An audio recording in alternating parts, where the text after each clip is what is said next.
आज लातूर शहरामध्ये नांदेड, धाराशिव, बीड आणि लातूर यामधील सर्व संघटनात्मक भारतीय जनता पार्टीच्या जिल्ह्यांची बैठक पार पडलेली आहे।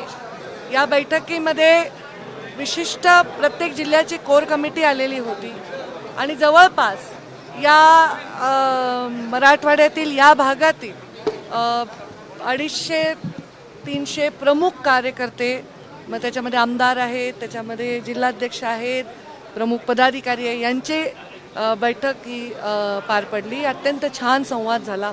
लोकांनी मनमोकळे माझ्याशी त्यांचे मुद्दे मांडले आणि त्यांनाही मी काही सूचना केल्या।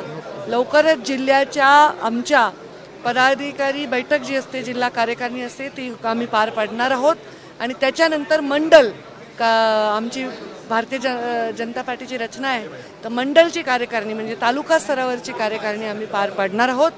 कार्यकर्त्यांच्या मध्ये उत्साह भरणं, अर्थसंकल्पात अत्यंत झालेल्या चांगल्या योजनांचा प्रचार प्रसार करणं आणि लोकशाहीच्या माध्यमातून, इलेक्शन कमिशनच्या माध्यमातून बूथ प्रत्येक मतदान केंद्रावर आपले अधिकार कार्यकर्त्यांपर्यंत नेणं, मतदानाची नोंदणी वाढवणं, बोगस मतदान रोखणं, या सगळ्या गोष्टींच्या संदर्भामध्ये अत्यंत विस्तृत चर्चा झाली।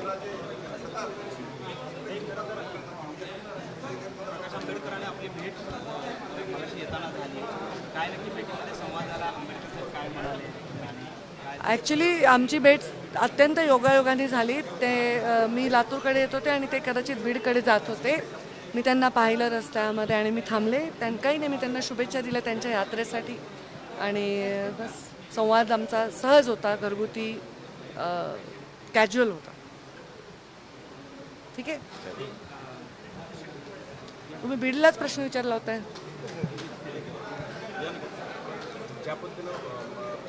प्रकाश आंबेडकरांनी स्टेटमेंट केलेलं आहे की भाजप असेल, काँग्रेस असेल किंवा राष्ट्रवादी असेल, या प्रत्येक पक्षामध्ये मराठ्यांशी निगडीत असलेले सगळे पॉलिटिशियन्स आहेत। जास्तीत जास्त ओबीसीचा पॉलिटिकल चेहरा तयार झाला पाहिजे, म्हणून ओबीसी नेतृत्व राजकीय चेहरा समोर आला पाहिजे, 100 ओबीसी आमदार निवडून आले पाहिजे, त्या अनुषंगानं आपण काम करावं, असं पद्धतीचं स्टेटमेंट त्यांचं होतं। कोणताही पक्ष ओबीसीला उमेदवारी देत नाही असंही त्यांचं होतं। काय नाही, मी त्यांचं ते मत स्वतः ऐकलं नसल्यामुळे मी त्यांच्यावर काही टिप्पणी करू शकणार नाही। पण नक्कीच राजकारणामध्ये वंचितांना, ज्यांचा आवाजच कोणी ऐकत नाही, अशा लोकांना राजकारणात शक्ती देण्यासाठी मुंडे साहेब राजकारणात आले आणि त्यांनी अनेक अशा लोकांना, अशा समाजांना संधी दिलेली आहे। ते काम पुढे आम्ही करतच राहू। थँक्यू।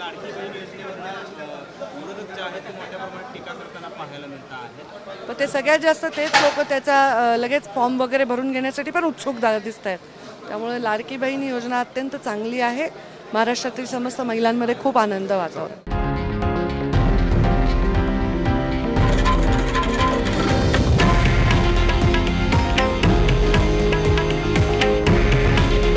हे आहे देशातील नंबर 1 न्यूज नेटवर्क आणि आपण पाहत आहात TV9 मराठी।